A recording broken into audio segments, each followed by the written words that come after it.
Portrait drawing हर कोई करना चाहता है, लेकिन इश्यू आती है आउटलाइन में। एक रेफरेंस लिया है मैंने, उसमें रेफरेंस लाइन भी बनाया। जैसे सबसे पहले आप देख रहे हो कि आईब्रो, उसके बाद नोज, फिर चिन, उसके बाद फोरहेड। तो ये जो 4 लाइन मैंने बनाए हैं, ये 4 लाइन इंडिकेट करते हैं रेफरेंस में भी कि किस तरीके से कर्व गया हुआ है। और एक मैंने लाइन लिया है नोज के ऊपर, जो कि हम लोग फ्रंट जो फेस होता है उसमें हम स्ट्रेट लाइन लेते हैं, लेकिन यहाँ पे कर्व दिया है। अब यहाँ पे आईब्रो और नोज के बीच में हमें ड्रॉ करना है एक आई लाइन, और यहाँ पे अभी आप देख रहे हो, और नोज और चिन लाइन के बीच में एक आता है लिप्स, जिसमें यूजुअली 4 होते हैं लाइंस, लेकिन हमें एक जो लास्ट लाइन है उसको इग्नोर कर देना है। तो यहाँ पे आ गए अभी ईयर्स के पास।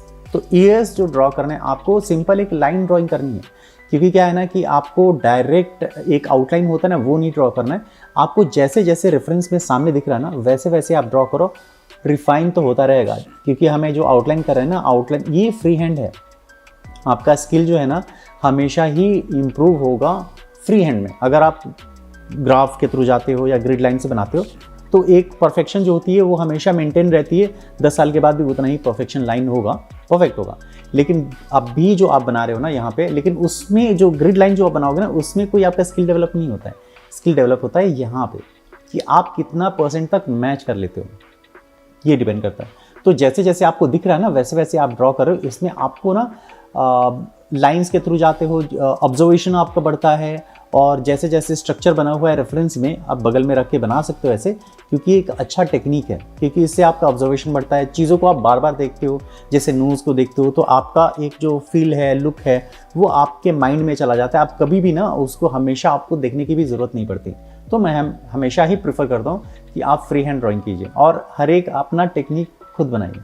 जैसे मुझे यहाँ पे आई के लिए दिख रहा है ना कि कर्व लाइन मैंने एक ड्रॉ किया दोनों आई के लिए, तो ऐसा कुछ आप कर सकते हो। क्योंकि ये जो स्मार्ट वर्क जो है ना, अभी ड्राइंग में आप जितना ज़्यादा करोगे ना, एक तो टाइम बचेगा आपका और आउटपुट भी अच्छा होगा, क्योंकि आप बहुत ज़्यादा यूज टू होगे, आप कंफर्टेबल होगे उस टेक्निक से। तो वो टेक्निक ढूंढना पड़ेगा आपको। इसके लिए मैंने कई सारे टेक्निक बनाए हैं, और मेरे चैनल पे जाके आप मोबाइल के थ्रू देख सकते हो कि आउटलाइन कैसे मैंने बनाया है। अभी आईपैड देख रहे हो, आईपैड से कैसे बना सकते हैं, रेफरेंस फ़ोटो लेके कैसे बना सकते हैं, सेम साइज़ का, छोटे साइज़ का, सब मैंने बना के रखा हुआ है। आप मेरे चैनल पे जाके देख सकते हो। और जितना मैंने आपको बताया ना कि ये जो अभी आउटलाइन ड्रॉ कर रहा हूँ मैं, तो ये रिफाइन प्रोसेस चलता रहेगा और शेडिंग के टाइम पे भी चलेगा। जब भी आप ड्राइंग करते हो ना, तो एवरी हाफ एन आवर के बाद आप थोड़ा रेस्ट लो, 5 मिनट्स का ब्रेक लो। उससे क्या होगा ना, जब वापस आओगे, जब आप देखोगे अपनी आर्टवर्क को ना, तो आपको पता चलेगा कुछ गलतियाँ मुझे दिख रही हैं। यहाँ पे मैंने भी ब्रेक लिया है, और हर एक हाफ एन आवर के बाद ना आपको पता चलता है कि हाँ, आप सही जा रहे हो या गलत जा रहे हो। तो यहाँ पे मैंने क्या किया ना कि जितना भी आउटलाइन मैंने बनाया, अभी उसको नीडेबल इरेजर से उसको इरेज किया है। और लेकिन हाँ, ये आपको दिखना चाहिए, क्योंकि अभी क्या करना है ना कि हमें एक सिंगल लाइन ड्रॉ करना है। अभी तो हम लोगों ने जितने भी, जब हम लाइन ड्राइंग करते हैं ना, तो मल्टीपल लाइन्स बनते हैं। तो यहाँ पे 2B पेंसिल लिया है यहाँ पे, और उसको वेल शार्पन होना चाहिए, जिससे कि आपको एक शार्प लाइन बनाओ। शेडिंग तो हम बाद में करेंगे, और ये जो शेडिंग होगी ना, थोड़ी यूनिक होगी, और यूजुअली हम लोग करते नहीं हैं। इसको कहते हैं हम लोग हैचिंग। हैचिंग के थ्रू हम लोग शेडिंग करने वाले हैं यहाँ पे। सबसे पहले तो हमें स्ट्रक्चर बना लेना है यहाँ पे। और जैसे जैसे आप देख रहे हो ना कि पहला मैंने आपको बताया था ना कि लाइन ड्राइंग के थ्रू कि उसका जो फ्लो जैसा गया हुआ है ना, फेस का जो आउटलाइन है, कट्स कैसे गए हुए हैं, वो हमें ड्रॉ कर लेना है। ड्रॉ करने के बाद रिफाइन करना है। रिफाइन करने के बाद ये प्रोसीजर, अभी नया प्रोसीजर ये है कि अभी हमें इसको थोड़ा स्ट्रॉन्ग लाइन बनाने हैं, एक सिंगल लाइन बनाने हैं। क्योंकि आपको पीछे दिख रहा है ना कि हम लोगों ने एक जो पहले रेफरेंस लाइन बना लिए हैं, और वो बनाने के बाद इसको रिफाइन करते जाएंगे। और ये प्रोसेस जो होगा पूरे हाफ एन आवर का प्रोसेस होगा, जिसमें आप एक अच्छा आउटपुट लेके आओगे। और जैसे जैसे आप देख रहे हो कि जो कुछ करेक्शंस है, और जैसे कुछ ज़्यादा कुछ कम है, तो फिर आप उसको मेज़रमेंट लेके भी कर सकते हो यहाँ पे। तो ये कुछ चीज़ें हैं जो हमेशा ही ध्यान में रखनी चाहिए कि आप रेफरेंस को हमेशा देखते रहो और थोड़ा ब्रेक भी लिया करो। और जब भी आप ब्रेक लोगे ना, तो कुछ ना कुछ आपको डिफरेंस तो ज़रूर दिखेगा। और इस तरीके से ये मेरा एक टेक्निक है, और मुझे ये कंफर्टेबल है। इसलिए लगता है कि मुझे एक हमेशा ही रिव्यू लेने की ज़रूरत नहीं पड़ती है। सेल्फ असेसमेंट जो होता है ना, अगर आप करोगे ना, तो आपकी जो ड्राइंग होगी इम्प्रूव तो होगी ही, आपका स्किल भी डेवलप होगा, और आप ना चीज़ों को पकड़ने लगोगे कि हाँ कहाँ पे गलत हो रहा है, कहाँ पे सही हो रहा है। जैसे हेयर में अभी आपने देखा तो वहाँ पे मुझे लगा था कि हाँ थोड़ा सा जो हाइट है ज़्यादा है, वो मैंने वहाँ पे कम किया। अब यहाँ पे स्टार्ट हो चुकी है थोड़ी सी हैचिंग। अभी शेडिंग जो है ना, शेडिंग क्या होता है, इसमें आपको ना शेडो दिखाना होता है। इसमें जो हमेशा ही कहता हूँ मैं कि लाइटिंग, टेक्सचरिंग, शेडो, ये सब जो है ना, यही एक पोर्ट्रेट को एक अच्छा आपको रियलिस्टिक टच देता है। तो इसके लिए देखो, अभी शेडिंग जो है, शेडिंग कई तरीके की होती है। टोनल शेडिंग आपको बता चुका हूँ मैं, हैचिंग, क्रॉस हैचिंग और स्क्रिबलिंग टेक्निक। तो यहाँ पे जो हम लोग करने वाले हैं हैचिंग।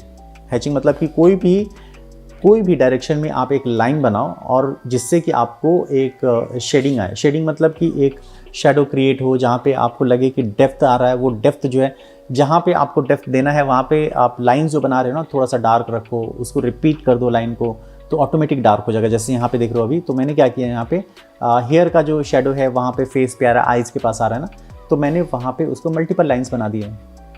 तो वो ऑटोमेटिक आपको एक डार्क टोन वहाँ पे दिख जाएगा।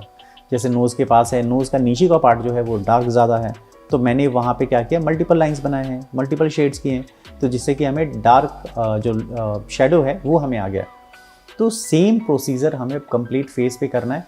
आपको ये समझना पड़ेगा, ऑब्जर्व करना पड़ेगा ये पूरे इमेज को, रेफरेंस इमेज को जो हम लोगों ने लिया है, कहाँ पे डार्क है। आप चाहो तो उसको ना एक आउटलाइन कवर कर सकते हो, कहाँ पे हमें डार्क रखना है, कितनी दूर हमें डार्क रखना है, लाइट एरिया कितना है। तो मैक्सिमम आप देखते होगे, बहुत सारे रेफरेंस आप यूट्यूब पे देखते होगे, कई सारे इमेजेस भी देखा होगा कि जितने भी आर्टिस्ट हैं ना, तो एक लाइन, एक रेंज बना देते हैं कि डार्क टोन का रेंज ये है, लाइट टोन का ये है, मीडियम टोन का ये है, तो उसके अकॉर्डिंग ही करना होता है और ईजी हो जाता है। तो यहाँ पे भी मैंने कुछ ऐसे ही किया है। जैसे आप देख रहे हो कि हल्के हल्के मीडियम टोन है, लाइट टोन है, और ये जो लाइंस है ना, और पेंसिल कौन सा लिया मैंने, यहाँ पे मैंने यूज़ किया है मैकेनिकल पेंसिल। आप अपने पास जो भी अवेलेबल हो ना, मैकेनिकल पेंसिल ले सकते हो। मैकेनिकल पेंसिल क्यों यूज़ करते हैं, इसलिए कि जब भी हम 2B, 6B, 4B, 8B जो भी हम ग्रेफाइट पेंसिल यूज़ करते हैं ना, तो उसकी जो थिकनेस बड़ी होती है, और शार्प तो कर देते हैं हम लोग, लेकिन धीरे धीरे जैसे जैसे हम लोग बनाते हैं ना, तो घिसते घिसते वो राउंड होने लगती है और एक जो थिकनेस होती है वो मोटा हो जाता है और ज़्यादा थिक हो जाता है, तो हमें वो आउटपुट नहीं मिल पाता है। मैकेनिकल पेंसिल में कांस्टेंट एक ही रहता है, 0.5 हो, 0.3 हो, 0.7 हो, कई सारे वेरिएंट आते हैं, आप उसमें से कोई भी एक यूज़ कर सकते हो। आप अकॉर्डिंग टू आपकी जो साइज़ क्या है, जैसे A4 साइज़ का हम लोगों ने यहाँ पे लिया, तो यहाँ पे 0.5, 0.3 आप यूज़ कर सकते हो यहाँ पे। और शेडो कैसे दिखाना है, जैसे आप देख रहे हो कि यहाँ पे शेडिंग जो है फेस पे जितने भी ब्लैक एरियाज़ हैं, ब्लैक मीन्स की डार्क एरियाज़ हैं ना, वहाँ पे हम दिखा सकते हैं कैसे, लाइंस के थ्रू। ये आपको ना पहले बहुत बेसिक मैंने बताए हैं, बेसिक वार्म अप्स ना, आप जितना करोगे ना वो बेनिफिट होगा।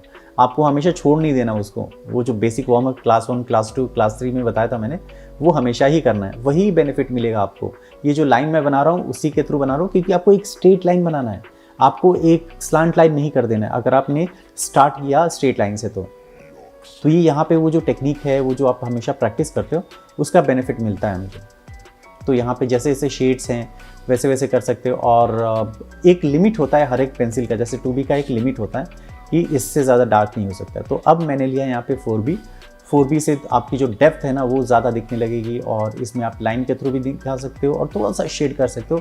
अगर आप चाहो तो जो आई के पास है थोड़ा सा टोनल शेडिंग भी ऐड कर सकते हो, थोड़ा सा और अच्छा दिखने के लिए। तो ये जो डार्कनेस में है ना, आपको प्ले तो करना ही है, क्योंकि जब भी आप बनाते हो ना तो एक आउटलाइन बनाते हो। आउटलाइन जब बनाओगे ना तो एक कंप्लीट आउटलाइन डार्क दिखना चाहिए, उसके बगल में लाइट हो गया ऐसा नहीं होना चाहिए। वो जो आउटलाइन है ना, जो डार्क लाइन आप जो भी बनाते हो ना फेस पे, तो वो ब्लेंड होना चाहिए, आइदर वो बैकग्राउंड में जाना चाहिए या फिर वो फेस पे आना चाहिए। तो ये कुछ है।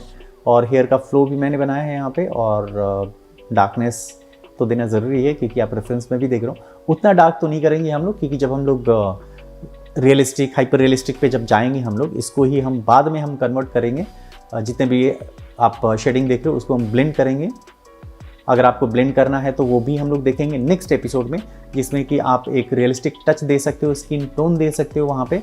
तो ये कुछ जो है डार्कनेस है, कॉन्ट्रास्ट है, वो हमें मेंटेन करना है जब आप कर रहे हो हैचिंग टेक्निक या जो भी आप शेडिंग टेक्निक कर रहे हो ना, तो उसमें आपको एक कॉन्ट्रास्ट लेवल ना ऐड करना ही होता है। तो अभी जो हम लोगों ने सोचा है कि इसको हम स्ट्रेट लाइन के थ्रू दिखाएंगे, तो हम लोगों ने कंप्लीट इसको स्ट्रेट लाइन के थ्रू दिखाया। हेयर का फ्लो है, हेयर का फ्लो मेंटेन करते हुए हेयर का फ्लो आप दिखा सकते हो मैकेनिकल पेंसिल से। और इसके बाद जो है आपको जो उसका जो डायरेक्शन है ना, वो डायरेक्शन तो देना ही है। और इसलिए मैं हमेशा कहता हूँ कि आप स्टिक टू द बेसिक्स पे हमेशा ध्यान दीजिए। ये जो लाइंस है, कर्व लाइंस है, ये सब आपको हमेशा प्रैक्टिस करते रहना है, क्योंकि ये कब आपको किसकी ज़रूरत पड़ जाए। और इससे ना आपको कॉन्फिडेंट स्ट्रोक्स दिखते हैं। जब आप हैचिंग करोगे ना, तो जब तक आपके स्ट्रोक्स कॉन्फिडेंट नहीं होंगे ना, तो वो थोड़ा सा इमेच्योर लगेगा कि हाँ ये बिगनर का है। थोड़ा सा आपको बिगनर से ऊपर उठना है, तो फिर इसके लिए हमेशा ही ना बेसिक्स पे ध्यान रखना ही है। और दूसरा ये हमेशा याद रखो कि यहाँ पे ना टेक्सचर मतलब स्किन का जो टोन है वो, जैसे कि आप मान लो मेटल का बना रहे हो तो वो भी एक टेक्सचर है, मिट्टी का बना रहे हो वो भी एक टेक्सचर है, स्किन का थोड़ा सा और सॉफ्ट होता है। यहाँ पे उसके बाद लाइटिंग होती है, लाइट का डायरेक्शन कौन सा है, वहाँ पे हमें लाइट भी दिखाना है, जहाँ पे हिट कर रही है लाइट, शेडो भी दिखाना है। तो यहाँ पे भी हम लोग कॉन्ट्रास्ट थोड़ा ऐड करने वाले हैं, जिससे कि आपको लगे कि शेडो डायरेक्शन कौन सा है। शेडो हमेशा अपोजिट में होती है, जहाँ पे आप लाइट जहाँ से आती है ना, उसके अपोजिट डायरेक्शन। जैसे आप देख रहे हो कि फेस के लेफ्ट साइड से लाइट आ रही है, तो शेडो हमारा हमेशा ही राइट साइड बनेगा। और हेयर, जैसे मैंने आपको बताया था ना कि हेयर का फ्लो भी मेंटेन करना बहुत ज़रूरी है। हमेशा आपको चिपके हुए, ऑयल लगाए हुए हेयर चिपके हुए नहीं बनाने, उसको थोड़ा सा नेचुरल लुक दीजिए, थोड़ा सा बहने दीजिए। जैसे फेस पे आए या फिर फेस के बाहर जा रहा है, वो जो है आपको हेयर बनाने हैं। हाँ, जैसे मैंने आपको बताया ना कि हम जब रियलिस्टिक टच देंगे, हाँ उस समय हम बनाएंगे, लेकिन अभी जब आप बना रहे हो, यहाँ पे हैचिंग टेक्निक बना रहे हो, तो ये आपको करना चाहिए, और जिससे कि एक नेचुरल लुक आता है। और इसमें भी बहुत ज़्यादा आप रियलिस्टिक टच भी दे सकते हो अगर आप टाइम दो तो। जैसे हम लोगों ने इसको कंप्लीट किया हाफ एन आवर में, अगर आप इसको 2 घंटे, 3 घंटे, 5 घंटे, लोग 1 वीक देते हैं, तब जाके बहुत ज़्यादा हाइपर रियलिस्टिक लुक आता है। तो इस तरीके से आप इसको कंप्लीट कर लेना है। और ये फास्ट ट्यूटोरियल है, अगर आपको इसको स्लो वर्जन भी देखना है तो आप मेरे साथ जुड़ सकते हो। 59 या फिर 159 के भी जो प्लान्स हैं, आप ज्वाइन बटन क्लिक करके कर सकते हो। और यहाँ पे देख रहे हो कि किस तरीके से हम लोग ना एक कॉन्ट्रास्ट दे रहे हैं यहाँ पे। जैसे कि आप रेफरेंस में भी देख रहे हो ना कि वहाँ पे डार्कनेस है, तो वो डार्कनेस मैंने मेंटेन किया है कैसे, आपको फ्लो से, जो पेंसिल का जो फ्लो है। और ये एक मैकेनिकल पेंसिल, जैसे मैंने आपको बताया था। अगर आप मेरे साथ जुड़ना चाहते हैं, मुझसे सीखना चाहते हैं, तो इस वीडियो के डिस्क्रिप्शन बॉक्स में भी मैंने लिंक शेयर करके रखा है, आप मेरे साथ जुड़ सकते हैं, सीख सकते हैं। तो मिलते हैं अगले एपिसोड में, तब तक के लिए बाय, टेक केयर।